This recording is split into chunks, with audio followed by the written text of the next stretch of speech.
So let's move on to Israel. Here's what you tweeted about it. I'll give you a chance to clarify anything you want. You say, now is the moment for Israel to return to its founding premise. The Jewish state has an absolute right to exist, a divine gift gifted to a divine nation charged with a divine purpose. Israel has an absolute and unequivocal right and responsibility to defend itself to the fullest, applying the only language its adversaries understand, the language of force. And what would David Ben-Gurion say? Don't depend on anyone else's fleeting sympathies or permission to do it. If Israel wants to destroy Hamas, Israel should go ahead and destroy Hamas. If Israel wants to destroy Hezbollah, Israel should go ahead and destroy Hezbollah. Good luck.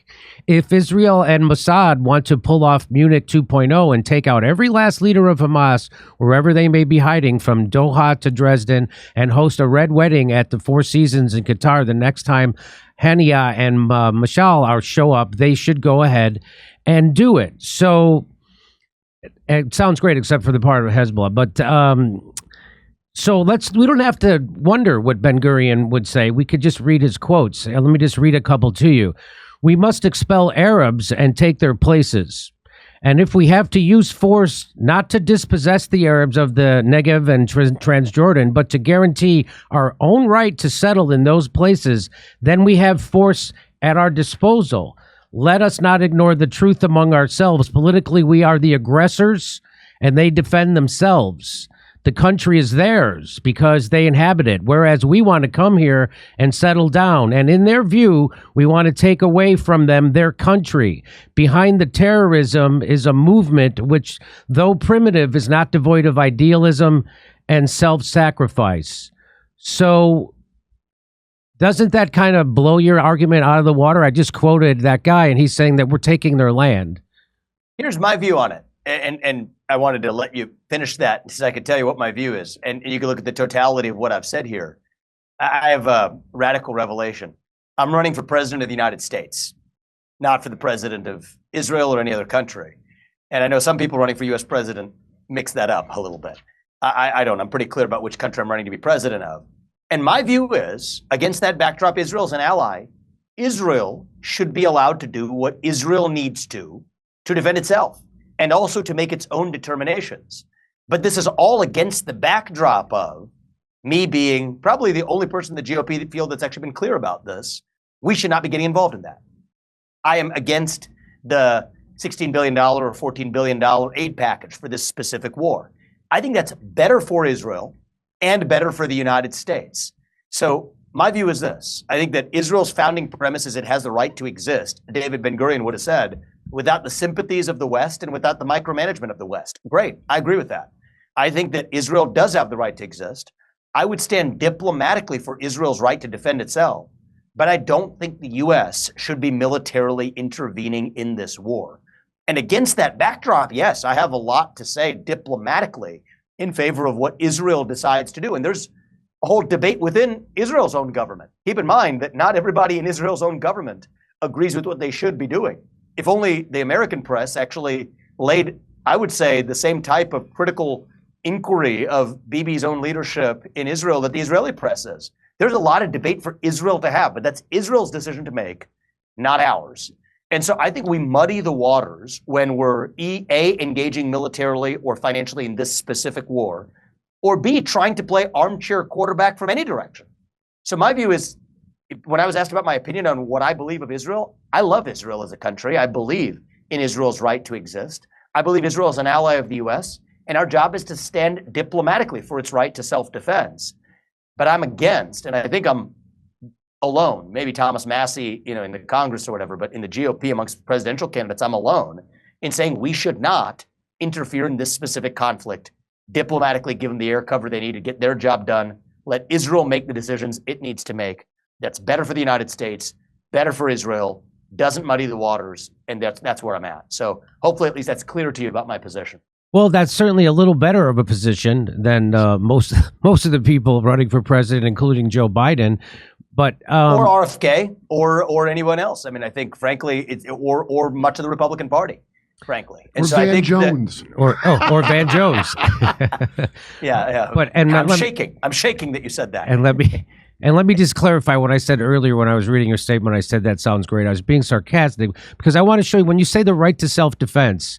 Danny Haifong tweeted this out today. He says that Israel is destroying entire neighborhoods in Gaza instantly. So let's just watch this. So this is boom. So that doesn't look like self-defense to me. That looks like genocide is what they're actually trying to do. And I just want. So do you think that's what that is? Do you think that is? I gotta confess, I'm looking at a camera, not at what you just put up. But I'm familiar with the kinds of images you're probably putting up. Okay, right. So it looked like they blew up an entire neighborhood at once. And so you've seen what they've been doing, and you see the game that they're playing. They told everybody to get out of the north of Gaza and go to the south, and then they started bombing them in the south. They're bombing hospitals, they're bombing schools, UN refugee camps, they're bombing everything, and they're slaughtering. So self-defense it does not mean that you get to relentlessly slaughter the enemy of your children in perpetuity, because that's what they're doing. So what would you say to that? I come back to a simple principle. Yeah, I mean, I'm being lighthearted about a serious topic, but I'm doing it in the interest of clarity. I'm running for president of the United States, not the president of Israel or another Middle Eastern country. And I think part of what's happened in Ukraine and a lot of other places too, is we create this ambiguity that creates a moral hazard, which the U.S. by being ambiguous, but being sort of half in, half out, and sort of intervening, sort of providing backing, distort the decisions that other countries make. And so my view is we should be clear. Israel's not the same as Ukraine. We diplomatically stand with Israel in a strong way, in a foundational way, as a basic ally of the United States in the Middle East. But we should not be intervening in this war. It's not our job to play global policeman. And I think that when I say that, that applies in multiple different senses. I don't think we should be further engaging in this war in Ukraine. I think that creates moral hazard for Ukraine to do the kinds of things that Ukraine otherwise wouldn't have done. Remember, Zelensky wanted to negotiate a deal in the first 6 months of this war before the West intervened and goaded him to fight even more. So my view is we're at our worst when we're engaging willy-nilly, waddling into some conflict. It's like you're sloppily waddling into some glass shop, breaking glass, leave places like Iraq to Afghanistan arguably worse off than they were when we showed up. My view is this. Diplomatically stand for our allies to be able to defend themselves. Israel has the ability to do it. There are decisions for Israel to make. There are risks and there are consequences of certain decisions they may make vis-a-vis their adversaries in the Middle East. Let Israel make its own decisions instead of playing armchair quarterback or backseat quarterback or whatever the idiom is, backseat quarterbacking, armchair advising what somebody else should do. My job is to take care of this country. And so I would tell Bibi, you smoke the terrorists on your southern border. If they're threatening you, great. We have our own problem at our own southern border. I'm going to deal with that here. We diplomatically stand for your right to do it without the UN or anybody else, or the EU or the US for that matter, psychoanalyzing and backseat quarterbacking what you're supposed to do. That's what I would say. So you said it several times that you diplomatically stand with Israel's right to defend themselves. Do you think what they're doing is called defending themselves? So look, I think that then you get into, complicated. Not that complicated. Right now, they're responding to an attack, right? So you can't just take a snapshot of what they're doing. Yeah, you can't. When actually what you see is a hostile attack by Hamas. I think what Hamas did do to Israel was medieval. It was immoral. It was wrong. It was ghastly. It not only deserves to be condemned, it deserves to be responded to. And I think Israel has a right and responsibility to respond to that. So I think that it's not some even false moral equivalence somebody's supposed to draw if you're just looking at this, not in the sense of what should the U.S. do, but just from the sense of what is the right thing or what is the sense of justice here. I don't think that, you count up the number of civilians that Hamas killed and you count the number of deaths on the other side and say somehow that's a moral tabulation that's even. It's not. One side innocently went in to kill innocent civilians. The other side has a right to achieve deterrence for the future and make sure that doesn't happen again. But Israel needs to make that decision on its own terms. I don't think that the U.S. should be intervening in this situation, which it's interesting. The direction that I sense you're, pushing me on or applying pressure is very different from what I've been experiencing for most of this race from within the Republican Party, which has been in the other direction, that I'm not, signing some blank check to Israel, which is most of the criticism that I've taken. So it's interesting and I think that it's edifying to sort of get a slightly different, being pushed from slightly different direction. But I'm consistent no matter who I'm talking to here. Yes, we diplomatically stand for Israel's right to do what it needs to, but it's not our job to play policemen and second guess their decisions, just like it's not our job to play policemen in other parts of the world either. Well, when you say that they have a right to respond to the attack on October 7th, you're starting the story in the third act, just like the people who support the Ukraine war start the story in the third act with Putin's invasion of the Donbass, when he invaded not to start a war, but to end one. And so you know how to tell that story, but you don't want to tell this story. And you say you don't. This story is long and complicated. Yes, and I don't exactly. Think it's the job of the United States to be. I don't think it's our job. Like, I just have I have a really simple view on the role of U.S. leadership, and I think it's the one that George Washington shared. We're talking about David Ben Gurion in Israel. Why don't we talk about George Washington in this country? He's our founding father, our first president. Well, what would he say? What did he say in his 1796 farewell address? We don't want foreign entanglements that don't advance our own interest. So there's two guiding principles for me. One is the people who we elect to run our own government should be the ones who actually run our own government, not an unelected bureaucracy which runs the show today. And the second principle is that the people who we elect to run that government owe a moral duty to the citizens of this nation, not any other one, but of this nation. And so I'm far more concerned and in-depth focused on economic mobility and the border crisis in the United States and the rise of violent crime in this country and taking care of our own citizens who are $34 trillion in debt, while we're handing out foreign aid willy-nilly to other countries whose national debt per person is less than ours. I don't think it is my job to be some sort of moral arbiter trying to play God, adjudicating thousands of years of history in some other part of the world that I don't think that we should be militarily engaged in the first place. And yes, I do think that everyone has a role to play, but I'm not running for president of the world. I'm running for president of the United States. And I think that that moral clarity matters. As a father, my moral duty is to my two sons and to my family. And as much as I do care for people who live in some other neighborhood at 300 miles away, if I could do some good there on a charitable basis, I would. My moral duty is to my family. Well, as a president of the United States, my moral duty is to the citizens of this country, not any other one. And so I've been pretty consistent on that. Okay, so and I am a student of history, and I could have a detailed intellectual discussion with you going back in different parts of the world, from what's going on in Armenia and Azerbaijan that no one's talking about, to Israel, to Ukraine, and that's fine. But the hat I'm wearing right now is a guy who's looking to lead this country. I don't think it's our job to intervene in conflicts unless it directly relates to the U.S. interest. I could agree with you on that, but you have to have moral leadership on what's happening when an ally of us that we do support financially is committing a genocide right out in the open, but you will be appointing hold on. You will be appointing the UN ambassador, and the ambassador has been consistently voting against any kind of UN action to stop what's happening there. So you will have a role to play in. So you can't just wash your hands of this. You will have a role in this. Well, my role is, and I want to be clear about this because I'm not ducking your question either. I don't think the UN should be stopping Israel from doing what it's doing. And first of all, I don't think the US should be even subsidizing the UN. Let's just get to that. Okay. I don't think the UN really has a continued reason for existence, or at least the US to continue funding it. That's where I'm at on that question. As it relates to the genocide point, though, I just want to pause there for a second. Yeah, I appreciate the respectful way we're having. It's much better than my dialogue with CNN or anyone else.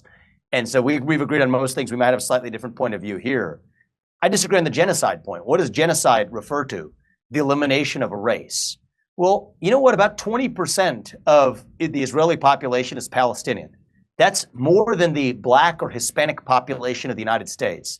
And you know, probably arguably the best place on planet Earth where Palestinians live the highest quality of life with actual civic respect is in Israel. So I do take issue with the issue of somehow just flatly using the word genocide, which refers to the elimination of a race, when the people of that race live the best possible life in the country that you're calling the perpetrator of that genocide, and 20% of that population, more than minority populations even in this country of Israel's population, are Palestinians who are living with rights within that country.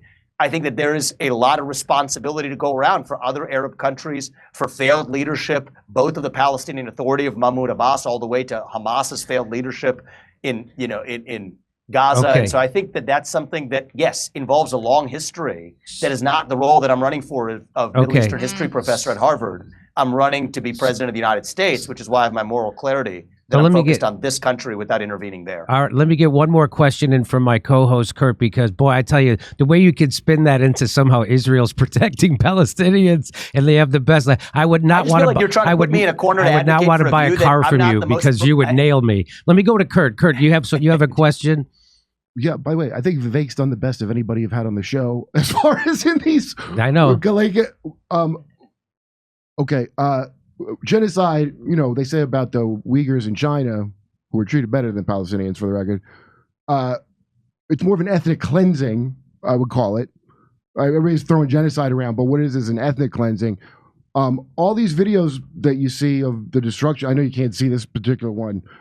Without looking at any of those, the actual ambassadors from Israel, just going off of that, the things they're saying are very scary and crazy. And I'm watching like Wolf Blitzer of CNN. We covered that story where the guys just, they're all, we got to do Dresden. They're calling on Dresden like that was not a horrific crime against civilians on purpose. It was terrorism explicitly. They're going, we have to do that. So it's a little like to go, hey, they have to do whatever they feel they have to do. You point about their distorted choices because the money we're giving them is a good point. Because without us supporting them, I don't think they could do this level of destruction. They can't. But that what they're doing, any other country like China, I'm sure you wouldn't hold back telling China, hey, you're out of line for what you're doing with the Uyghurs or Taiwan. Like this is and I don't know how you're going to be able to. I'll tell you about that one too. Yeah. I'll tell you about that one too. I mean, my issue there is hypocrisy, right? Of U.S. companies that will happily do business in Xinjiang without saying a peep while criticizing systemic racism in the United States. My view is it's not the job of the U.S. companies to be offering moral commentary in either of those senses. Make products and services for people who need them. That's where I've been commenting most in the last several years. To the extent I've been talking about the Uyghur human rights atrocity in China, it's not that it's our job to be the world's moral policeman. I think it's our job to look after U.S. interests. But I've been critical of companies, BlackRock to Nike to anyone else, to JP Morgan Chase, that will relentlessly self-flog ourselves for human rights violations in the United States about the slaughtering of Black Americans without saying a peep about the actual atrocities where they're also doing business at the same time in China. And the reason that's relevant for the U.S. is they actually sent Alaska's top sent one of China's top diplomats, Yang Jiechi, to the Alaska summit to face Tony Blinken. And their conversation was stunning. In the opening statement, China's foreign minister or one of their diplomats is going off about how China wants to see the U.S. do better on human rights. China wants to see the U.S. stop slaughtering Black Americans. And Tony Blinken is just sitting there with a blank face, just taking it on behalf of the United States. When there's actually 1 million Uyghurs in concentration camps, subject to forced sterilization, communist indoctrination, and worse. In terms of sheer numbers, what's the largest scale arguable violation of human rights since the Third Reich of Germany? That's just the sheer numbers of it. What's the numbers? Hypocrisy is what I point to. 1 million people in concentration camps. Gaza's 2 million people in a concentration camp. Well, I mean, the concentration 2 million is big. Nobody's committing forced sterilization, right? And so all I would say is for how much they can survive barely to eat. I think real weird my sense German is, Kurt, stuff. All I would say for you guys is, and I think you're sensing this too, there's a fight you may rightly want to pick. I'm not the person that you're picking it with because I'm a non-interventionist when it comes to conflicts that don't directly relate to the U.S. interest. I'm not just a gratuitous interventionist. And so I know I'm running for Republican candidate for U.S. president. And so I don't blame you because that's where most of the insane Republican Party actually is, intervening in foreign conflicts that don't have to do with our interest. I just want you to know I'm not that guy. But at the same time, I think that actually I want to see the discussion between you guys and pick Nikki Haley or Chris Christie or any of the other jokers who have been idiotic. They wouldn't come here. They won't come on this show. Warmongers and otherwise in situations that don't advance our interests. That's the actual debate. But I want to be careful not to put myself, just because I'm running for Republican Party president, I don't represent those views, and I want to make sure you guys understand that distinction. Okay, well, I appreciate you coming on. I hope you come back, and we have a million more things to talk to you about, and especially we could push back on your Uyghur comments, but we don't have time. We're out of time. Thank you for coming on, and best of luck. This is fun. I appreciate it, and I talk about that in my first book, Woke Inc., a little bit. I mean, we only scratch the surface, but if we do talk next time, we can even get a head start. So you guys at least understand what my views are, so then we can debate where we disagree. Okay. Come see us do a live stand-up show. We'll be in Venice, California, Palmdale, California, Omaha, Des Moines, Milwaukee, Lansing, Bend, Oregon, Portland, Oregon, Seattle, Washington, Boston, Massachusetts, and we're going to Europe. Do you live in Europe? We're going to be there. Go to jimmydore.com for a link for all those tickets.